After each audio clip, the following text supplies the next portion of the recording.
मराठी सिनेसृष्टीत अनेक उत्कृष्ट कलाकार आहेत ज्यांची तुलना इतर कोणाशीही होऊ शकत नाही।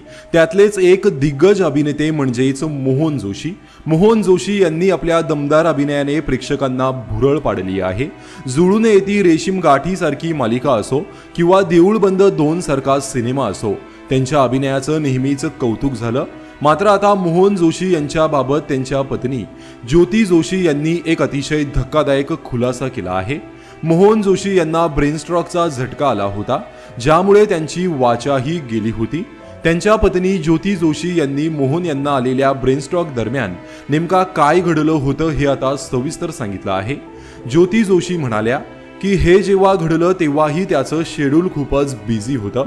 ते एका मालिकेत काम करत होते, मात्र शूटिंगला जायच्या आधी सकाळी अचानक त्यांना पेपरमध्ये सगळं 2-2 दिसायला लागलं।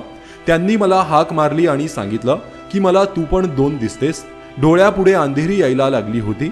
काही वेळाने त्यांचं शरीर कापायला लागलं आणि त्यांना उभंही राहता येत नव्हतं। त्यांना धरून मी बसवलं आणि लगेचच घराबाहेर पडले, पण लिफ्टमधून बाहेर पडल्यानंतर त्यांना स्वतःहून गाडीत किंवा रिक्षातही बसता येत नव्हतं। इतकी परिस्थिती वरून खाली येईपर्यंत खराब झाली होती। ज्योती पुढे म्हणाल्या की हॉस्पिटलमध्ये पोहोचल्यानंतरही त्यांना गाडीतून उतरता येत नव्हतं। मी डॉक्टरांना काय होतंय ते सांगितलं, त्यामुळे त्यांनी लगेचच उपचार सुरू केले। त्यानंतर आम्ही MRI केला, मात्र त्यातही काहीच दिसलं नाही। सर्व रिपोर्ट्स नॉर्मल आले होते, पण दुपारी दुसऱ्यांदा MRI केला तेव्हा त्यात रक्ताची गाठ आढळली। मेंदूच्या बरोबर मध्यभागी रक्ताची गाठ होती, ज्यामुळे त्यांच्या बोलण्यावर आणि बॅलन्सवर त्याचा परिणाम झाला होता। ट्रीटमेंट नंतर डॉक्टरांनी सुरुवातीला त्यांना इतक्या लवकर घरी न नेण्याचा आम्हाला सल्ला दिला होता, मात्र मोहन जोशी यांना घरी जायचं होतं। घरी गेल्यानंतर त्यांची काळजी घेणं आणि सगळं करणं ज्योती यांच्यासाठी कठीण होतं।